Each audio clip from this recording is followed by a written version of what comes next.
Tax पे करने की डेट अब धीरे धीरे करके पास आती जा रही है। हम इस वीडियो में डिस्कस करेंगे कि आपको टैक्स पे करने से पहले कौन सी ऐसी चीज़ें हैं जो अपने पास आपके पास होनी मैंडेटरी हैं।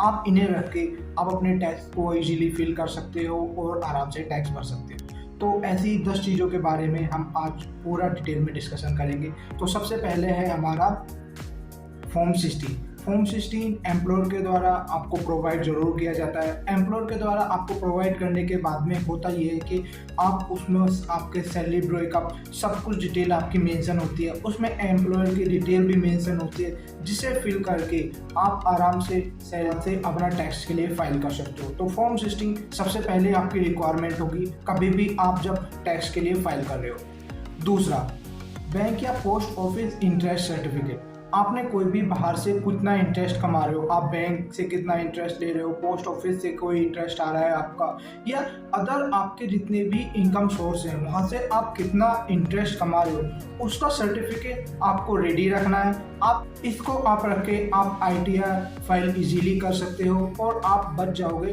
टैक्स को बेवजह देने से। तीसरा, फॉर्म 16A या अदर टैक्सेस।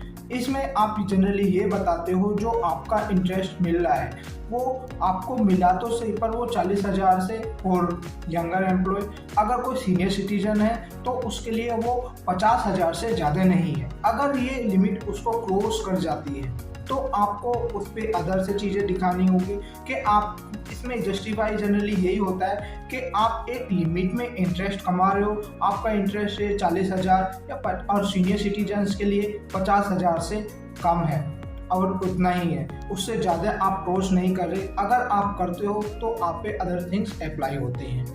चौथा है हमारा annual information statement. Annual information statement में कोई भी इंडिविजुअल जिसका जो टैक्स पे कर रहा है वो ये बताता है कि पूरे साल में उसने कौन कौन से ट्रांजैक्शंस किए हैं, वो पूरी उसकी डिटेल जो भी होती है वो सारी प्रोवाइड करता है इनकम टैक्स ऑफिस को और चेक करता है कि उसका कोई भी लेन देन इतना ज़्यादा हुआ ही नहीं है, और जितना लेन देन हुआ है वो उसने सारा टैक्स में इंश्योर कर दिया है, उसने कुछ भी ज़्यादा एक्स्ट्रा लिया नहीं है। तो एनुअल इंफॉर्मेशन स्टेटमेंट बहुत ज़रूरी होता है, ये आपके पास में होना चाहिए।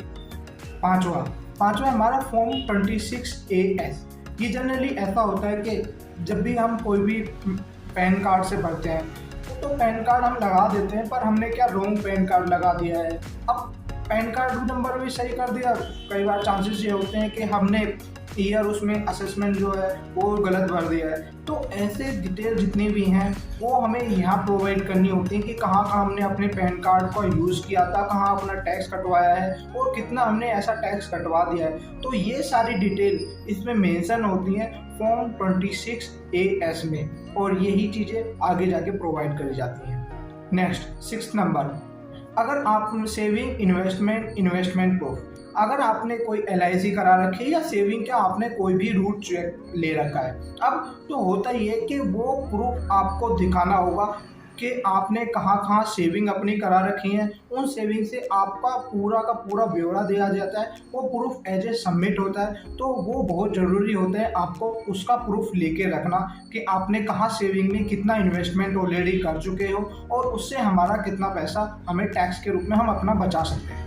7 नंबर, कैपिटल गेन वो टैक्स ऐसा इनकम होता है जो आपने लॉन्ग टर्म में गेन किया है, मतलब आपने लॉन्ग टर्म में कोई शेयर आपने लंबे टाइम से रखा है तो वो आपने गेन किया और वो अमाउंट 1 लाख से ज़्यादा हो रही है। अगर वो 1 लाख से ज़्यादा हो रही है तो आप पे कैपिटल गेन टैक्स लगता है। आप इसे चेक करते हो कि आपने कोई भी शेयर कितना उसका 1 लाख से ज़्यादा तो नहीं हुआ है, उस पर कितना आपने गेन किया है। तो ये सारी इंफॉर्मेशन हमें ये रखना होता है, ये ITR फाइल करते टाइम पे हमें सबमिट करना होता है।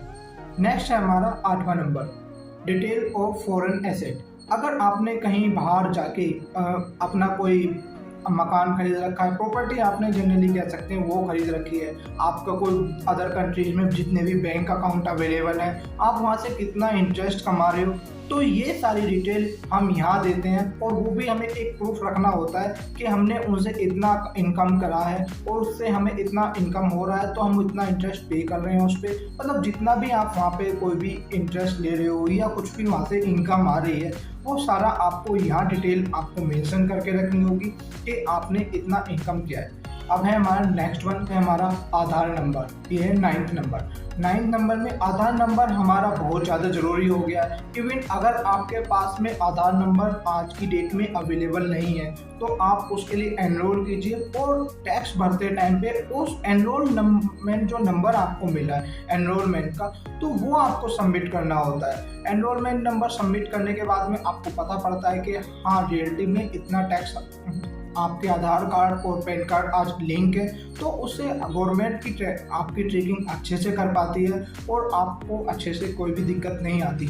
इवन वेरिफिकेशन के लिए भी अब आधार मैंडेटरी हो गया है, तो आपको ITR फाइलिंग करते टाइम पे जो वेरिफिकेशन होगा उसके लिए भी आपको आधार नंबर की बहुत ज़्यादा ज़रूरत होगी। लास्ट है हमारा 10th नंबर, वो है हमारा बैंक की डिटेल। जनरली आपने कितने, आप इंडिया में हो, NRI के नहीं, अब NRI का आप पहले ही ऑलरेडी सब कुछ सबमिट कर चुके हो, आप इंडिया में हो, कितने अकाउंट आपके अवेलेबल हैं और कौन कौन से अकाउंट्स में आपका कितना अमाउंट अवेलेबल है, वो पूरा का पूरा ब्यौरा आपको सबमिट करना होता है एज ए प्रूफ, और वो सारा RTI फाइल करते टाइम पे आपको सब कुछ शो करना होता है। आई होप आपने ये सारा कुछ डिटेल में अच्छे से समझ लिया होगा कि आपको टैक्स भरते टाइम पे कौन कौन सी चीज़ें आपको तैयार रखनी है, और आप RTI आराम से फाइल कर सकते हो। I hope you gain something from my this video.